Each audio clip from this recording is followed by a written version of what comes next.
A promessa foi feita pela primeira vez ainda em 2022. Lula dizia convictamente que garantiria a isenção do imposto de renda para aqueles que ganham até R$5.000 por mês. Poucos lembram disso, mas as primeiras vezes em que Lula usou essa pauta para se promover, o discurso era de que isso seria implementado ainda em 2023. O site do PT tem até hoje um artigo no ar que trazia esse prazo. Já na reta final da campanha para a presidência, Lula mudou seu discurso para uma versão em que essa faixa de isenção se tornaria realidade até 2026. Essa foi a narrativa que ele manteve até aqui.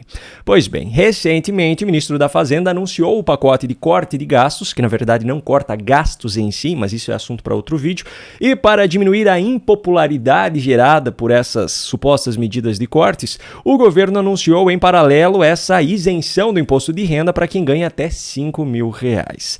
Desde o dia em que isso foi anunciado, o governo fez questão de deixar o prazo para a implementação dessa medida oculto nos seus discursos e suas propagandas. Já estava muito claro para todos que isso não entraria em vigor ainda em 2025, só seria possível aprovar para 2026, mas os integrantes da gestão petista preferiram ocultar esse detalhe desde o início.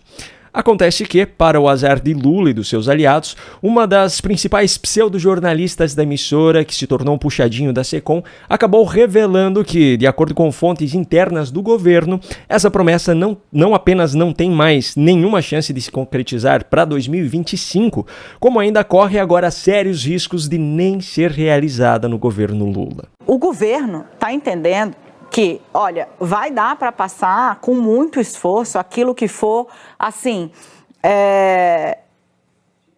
inadiável. Por exemplo, o novo imposto de renda, a isenção do imposto de renda para quem ganha até 5 salários mínimos, como foi anunciado, de maneira a comprometer a eficácia do pacote de corte de gastos, né? Porque é meio que você sinaliza para um lado com uma mão e para o outro com a outra, né? E no fim das contas, o que acontece? Sabe aquela citação bíblica, frio ou quente, o morno, eu cuspo da minha boca, né? Foi mais ou menos isso que o mercado fez, meio que sem entender, aí para onde é que vocês vão, né? Então, toda a costura para poder trazer um anúncio, de olho na popularidade, de olho em conversar com essa classe média, com essa nova classe média, ou com essa classe média que nem se vê, mas é elite num país extremamente desigual. A gente está falando de 5 salários mínimos, é uma galera que ganha uma grana, gente, que já está bem acima do grosso da faixa populacional do Brasil, que ganha até 2. Para fazer esse esforço, comprometer o pacote. E o novo imposto de renda não vai sair esse ano, e eu adianto para vocês, a cúpula do Congresso acha que nem em 2025. Deixa só eu voltar aqui o vídeo, cortando todos os arcos que Daniela Lima fez no meio do caminho, para facilitar o entendimento do ponto central da questão.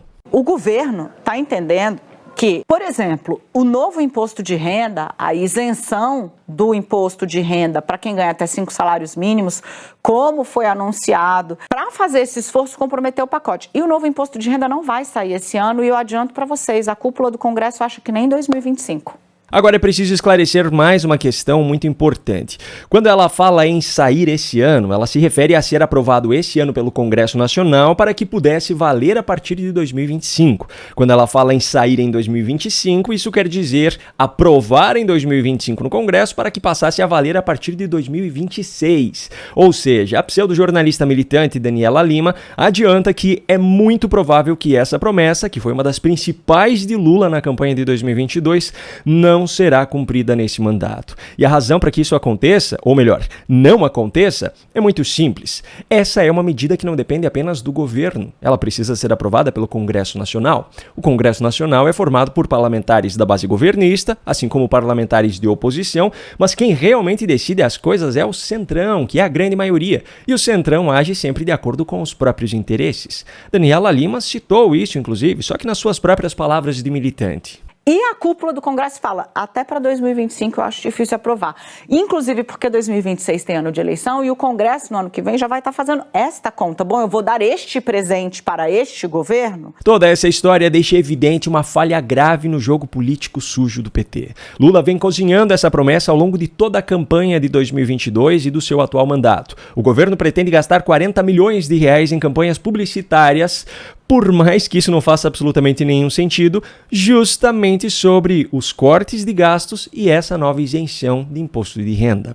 Só que esses 40 milhões de reais seriam usados para cozinhar essa promessa por mais um ano, para que então em 2026, ano de eleição, essa isenção fosse implementada e fosse a mina de ouro da campanha de Lula à reeleição. Esse plano, porém, aparentemente não contava com o possível conflito de interesses do Centrão no Congresso Nacional. Pelo jeito, para que haja possibilidade dessa promessa ser cumprida nesse mandato, Lula terá que molhar ainda mais a mão de muita gente. Bom, ainda no vídeo de hoje eu vou mostrar duas cenas que parecem conversas entre bêbados em um boteco, mas foram registradas, na verdade, em sessões do Supremo Tribunal Federal. Só que antes eu preciso comentar sobre uma notícia que é justamente sobre um dos ministros. Aliás, o principal deles. O escritório de advocacia da família de Alexandre de Moraes contratou o ex-diretor da Polícia Federal, Rogério Galloro, como consultor. A informação foi revelada inicialmente pela revista Veja nesta segunda-feira. Galloro era o responsável pela segurança da corte durante as invasões e depredações que aconteceram no dia 8 de janeiro de 2023. Agora veja só, ele era o chefe da segurança do Supremo Tribunal Federal. No dia 8 de janeiro, o prédio do Supremo Tribunal Federal foi invadido e depredado. Como eu já mostrei ao longo de vários vídeos em que esse assunto foi abordado aqui no canal, de acordo com o que foi revelado pelos próprios ministros do STF e outras autoridades responsáveis pela segurança dos ambientes que foram invadidos, já havia um alerta prévio de risco de que essa manifestação do dia 8 saísse do controle. Mesmo assim, os prédios foram invadidos, ou seja, houve falha na segurança. Isso serviu como base para responsabilizar e prender algumas pessoas específicas, de maneira muito seletiva, até mesmo quem não estava trabalhando ali na ocasião, mas era conveniente para quem está hoje no poder. Mas o chefe da segurança da Suprema Corte não foi agraciado com essas punições. E mesmo tendo sido responsável por uma falha grave na segurança que permitiu que o prédio fosse invadido, é contratado agora pela família de Moraes como consultor para o seu escritório. Essa história é, no mínimo, curiosa, não é mesmo? O que também é, no mínimo, curioso é a forma como acontecem os debates no Supremo Tribunal Federal.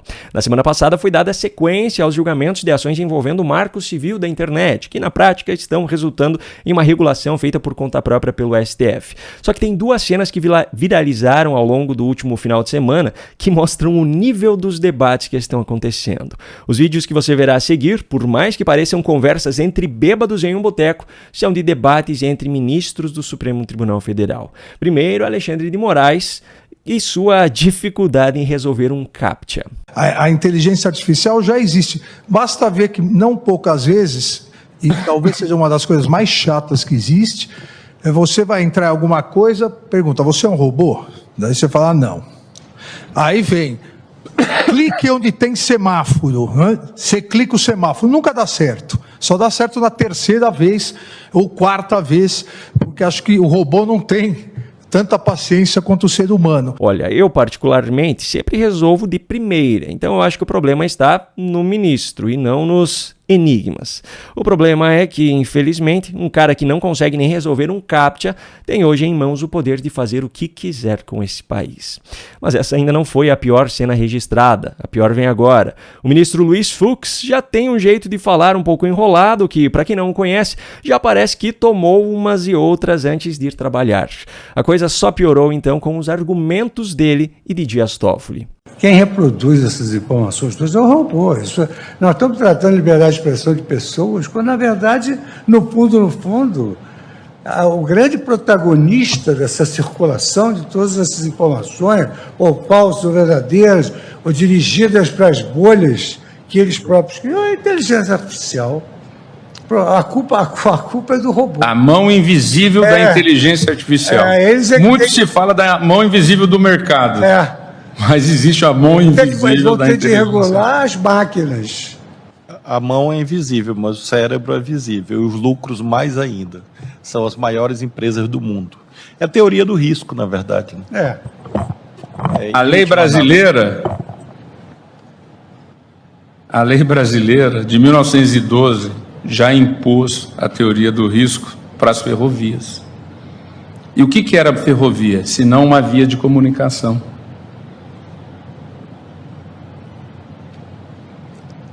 Como é que você ia colocar um vigia Em cada trecho de trilho, de 1,5 m, 2, o batente, eu não sei quantos metros tem, mas em torno de 2, para quem já viajou de trem, a cada segundo são 3, 4 barulhos que você escuta, não é, professor Paulo? Os trens de Minas Gerais, ministra Carmen Lúcia, cantadas em músicas de Brant, letras de Brant e melodias de Milton Nascimento e voz de Milton Nascimento. Eu sinceramente não sei o que é pior, se são os argumentos por si só ou se é a impressão que eles têm de que estão apavorando, como ficou nítido nos seus rostos. Agora, essa argumentação toda tem um grande furo. Se a culpa, no fim das contas, é da inteligência artificial, por que então o Supremo censurou tantas pessoas ao longo dos últimos anos? Um grande abraço e até a próxima.